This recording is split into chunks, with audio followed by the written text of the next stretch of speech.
Hello, everybody. My name is Elizabeth Hancock, and I'm going to be speaking about specific learning disabilities.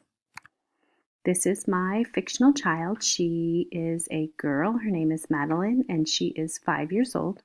She was diagnosed with a specific learning disability. Specific learning disabilities encompass a number of disabilities that affects a child's ability in reading, writing, and math. It also affects their language processing, executive function, attention, their view on things, and how they communicate. Some background information that I found for specific learning disabilities. There are lots of characteristics, and 5 that I found are academic problems, disorders of attention, lack of cognitive strategies needed for learning, language difficulties, and mathematical disorders. There are about 2.8 million children served in the United States, according to the U.S. Department of Education, that are diagnosed with a specific learning disability. In Alaska, there are 7,146 children who are identified with a specific learning disability. That makes up 43.9% of children who are receiving special education services for the 2015-2016 school year. There are, however, no medical needs for a child with a specific learning disability, but it could be caused by prenatal issues, labor issues, or exposure to injury, malnutrition, or exposure to toxic substances. How specific learning disabilities impact developmental domains. In the area of fine and gross motor, a child may have delayed fine or gross motor skills. In self-help or adaptive skills, due to a child's delay in all 5 domains, a child may be delayed in self-help and adaptive skills. For communication, due to an auditory and language skill delay, a child may struggle with communication. Cognitive skills, a child with a specific learning disability may have strengths and weaknesses that will impact their cognitive skills regarding specifically language arts and math. For social emotional, a child with a specific learning disability may struggle with self-regulatory behavior, social skills, and a positive self-concept. This is about Madeline. She is currently enrolled in the Alaska Native Cultural Charter School. She is an Alaska Native girl. The Alaska Native Cultural Charter School follows an inclusion model for special education, which means she receives all of her services in the classroom. She is in a K-1 combo class. There are 18 kids. She has a teacher and a half-time teacher aide. There is a special education teacher who advises Madeline's teacher on strategies to help her. She is responsible for maintaining her Part B IEP and monitors her growth.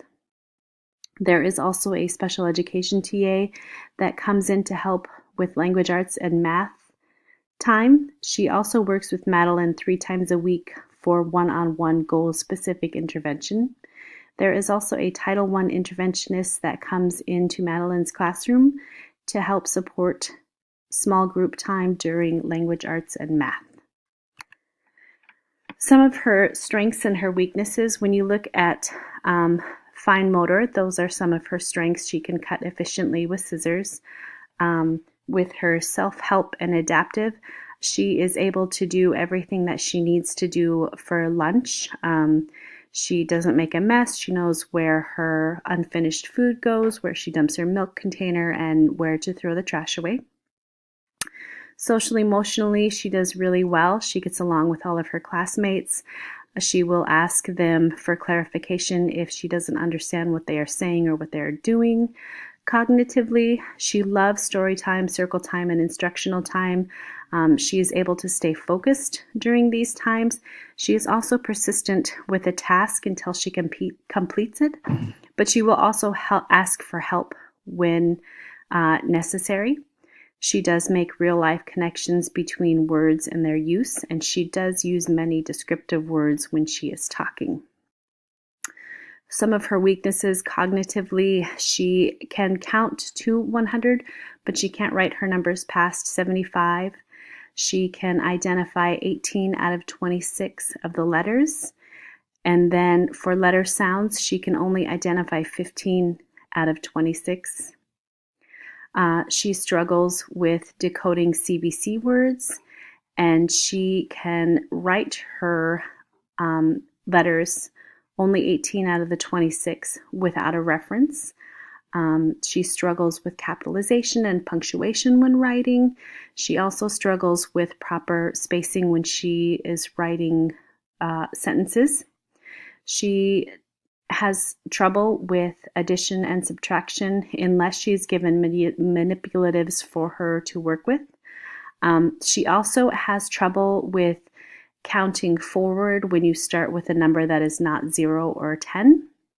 She also does not know how to identify coins by their name. These are some of the classroom supports that I found. One that I really liked was the Handwriting Without Tears nameplate, where she can see the letters and their letter sounds. A dramatic play center that focuses on being a store, so she gets to spend money and make sure she gets the right money from her classmates when they are playing. I found some independent work or centers work of the work clip cards, where she can clip on the beginning letter sound, like L is for lamp and P is for pizza, and a letter matching apple game where there is a tree and you have letters written out, and then you take little red stickers and match the letters with the upper and the lowercase.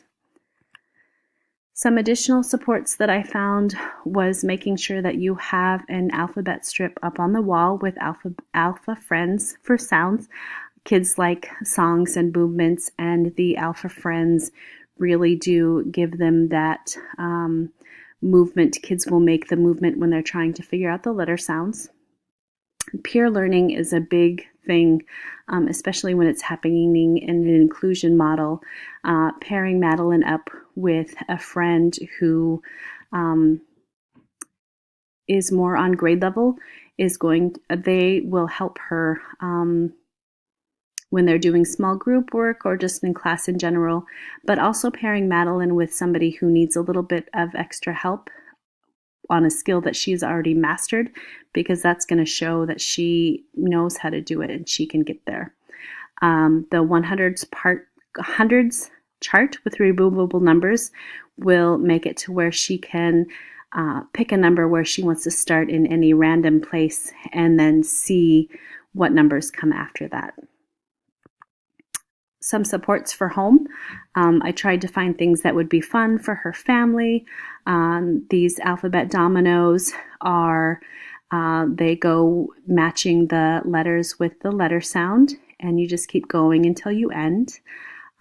Giving her lots of books that emphasis on letter sounds and counting and sight words, but books in general are going to be really good for her. I found a coin sorting activity because she loves to sort things, so this is going to give her something that she can do by herself. But also, time with her siblings is important, so letter and number apps. Technology is such a big piece of today's world, so giving her something that's going to help keep her engaged. How I would support her at home is I would send home book bags filled with decodables. These are copy books that can be made for everybody in the classroom. We would read them together as a group, and then I would send them home for her to read to her parents. Creating games for her, not just Madeline, but all of the kids in my classroom, so that Madeline doesn't feel singled out. I think playing games with families is a really good way to bridge that school to home connection. I would want to hold family nights several times a year so families can come and interact with each other. They can kind of bounce ideas off each other of what they're seeing at their house versus what happens at somebody else's house. I want to show them how their child grows throughout the year and teach them new strategies to support their child. I would work closely with the special education and the Title I team on specific areas to target for Madeline and how these things can be made into games or activities that Madeline's parents can work with her. Celebration time, I think it's really important to celebrate kids throughout the year. Even little things when they can count or write to 100, giving them a little ribbon that they can take home. Schools usually have awards assembly and making sure that I am recognizing my kids for the jobs that they are doing. Also, at the end of the week, I would like to have a little treasure chest where kids can go and pick something out. There are little star pencils. I think fun pencils are always good for kids because they just love pencils and they go through pencils like it's crazy. Having a dance party with the kids. Kids love to dance, especially kindergarten kids. So giving them a few minutes where they can get some energy out and have some fun. Letting her pick where she wants to sit. If she's accomplished something that was really hard for her, always high fives, fist bumps, giving her that instant gratification, almost recognition of a job well done. But I think it's important also every now and then to eat lunch with the teacher. Some collaboration within the school. There's my special education teacher. There's a speech and language pathologist if I need one.